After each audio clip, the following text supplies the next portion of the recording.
أنا هاي دبل علي عمي أو كمد أضياشة كاونتي غاريس وحاكلون تشمن وهاي dadka xoolo dhaqadka ee Kenya maanta waxaan joogaa Xagardheer waxaan ka soo kacnay Gaaris shaqaaqad maalintii Jimco ahayd ka dhacday Xagardheer oo nin lagu dilay nin Soomaaliya lagu dilay oo qolyaha kale ee Kenya ay dileen shaqaaqad dhacday oo dhibaato keentay oo Ilaahay magantiisa ay tahay dib weyn وداعي وحاجرة ركانيا بانودناي لكن دقمة كلا دوان بالن أنا هدانا هاي سومالي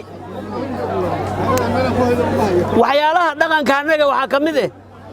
روحي ما أنت حتى روحي أنت سديت ساعة بعد والله حوالي يجينا بالهايستان بالأركا لكن أنا روحي مركي اللي حواله وإن له كفن وإن له حول الله حواله وإن مقله وحي بالسكو قرب مري كاونتي كميشنر كان نو يلي waxaan ku guuleysanay inaan rafisii bixino oo qof dadkii laga dhintay aan naga baahno dhibkii maamadii aan aragno odayaashii aan aragno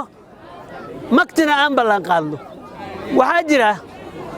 Soomaalidu waxay dhahdaa col badan iyo col yar Ilaahay baa isku qabtay nimankan wadan baa naga dhaxeeya Ilaahay baa isku kaan qabtay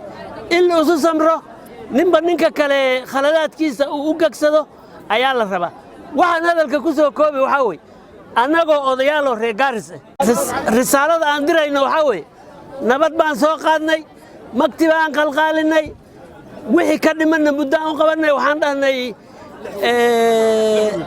lixwiit waxa way bil iyo 12 dollar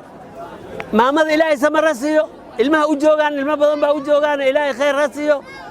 وأنو غانينا مكتنا وان بحنينا والسلام عليكم ورحمة الله وبركاته